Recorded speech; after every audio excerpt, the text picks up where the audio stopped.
peatükk 24. Jeesus kuulutab ette templi hävitamist.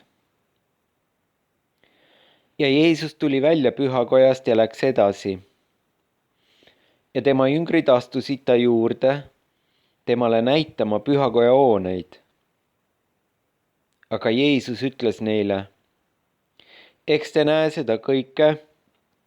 Tõesti ma ütlen teile, siia ei jäeta kivi kivi peale, mida maha ei kistaks. Tulevased õnnetused ja hädad.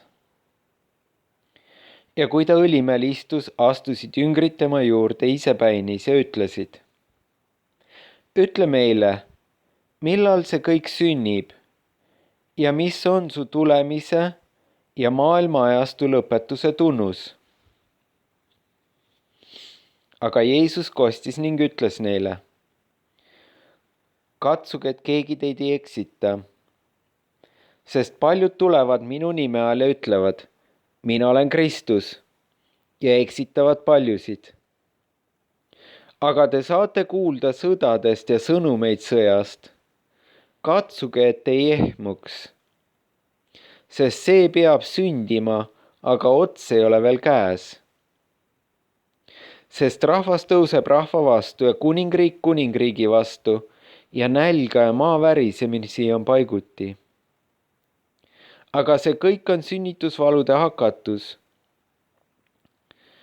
Siis antakse teid viletsusse ja teid tapetakse ja te olete kõigi rahvaste viha all minu nime pärast. Ja siis taganevad paljud ja annavad üksteist ära ja vihkavad üksteist. Ja palju valeprohveteid tõuseb ja need eksitavad paljusid. Ja et ülekohus läheb väga võimsaks, jaheneb paljude armastus. Aga kes otsani vastu peab, see pääseb. Ja seda kuningriigi evangeeliumi peab kuulutatama kogu maailmas tunnistuseks kõigile rahvale. Ja siis tuleb ots. Kui te siis näete pühas paigas seisvat hävituse koletist, millest on rääkinud prohvet Daniel, kes seda loeb, see pangu tähele, siis põgenegu need, kes on Juudamaal mägedele, kes on katusel. Ärgu tulgu maha midagi oma majast võtma. Ja kes on väljal, ärgu mingu tagasi võtma oma kuube. Aga häda neile, kes on käima peal ja neile, kes imetavad neil päevil. Ent paluge, et teie põgenemine ei juhtuks talvel ega hingamispäeval. Sest siis tuleb suur viletsus, mille sarnast ei ole olnud maailma algusest kuni praeguse ajani, ega tulegi. Ja kui neid päevi ei lühendataks, ei pääseks mitte ükski liha. Aga äravalitute pärast lühendatakse need päevad. Kui siis keegi teile ütleb, vaata, siin on Kristus või vaata seal, ärge uskuge. Sest vale Kristusi ja vale prohveteid tõuseb ja need teevad suuri tunnustähte ja imesid, et eksitada kui võimalik ka äravalituid. Vaata, ma olen teile seda ette ütelnud. Kui teile siis üteldakse, vaata, ta on kõrbes, ärge minge välja. Vaata, ta on kambrites, ärge uskuge. Sest otse kui välk sähvab ida poolt ja paistab läände, nõnda peab olema inimese poja tulemine. Sest kus on raibe, sinna kogunevad kotkad. Ajastu lõpp. Aga varsti pärast nende päevade viletsust läheb päike pimedaks ja kuu ei anna oma valget ja tähed langevad maha taevast ja taevavägesid kõigutatakse. Ja siis ilmub inimese poja tunnustäht taevas ja siis hakkavad kõik rahva suguvõsad maa peal alisema ja näevad inimese poja tulevat taevapilvede peal suure väe ja auhiilgusega.